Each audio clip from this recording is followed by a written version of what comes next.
Ya Aku déning Oktaviani Wilfa Zahra. Gluduk ngampar-ngampar grusa-grusu, enut samirana sing ujug-ujug gemrungsung, ngelingna kahanan sing wis kepungkur dadi miline banyu tumetes saka pandulu. Aku wedi crita marang jagat.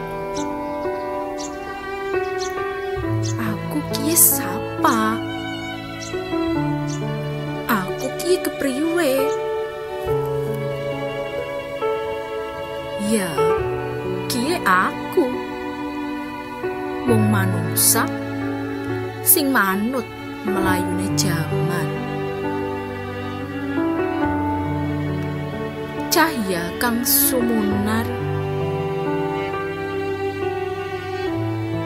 wis gawe atiku padhang.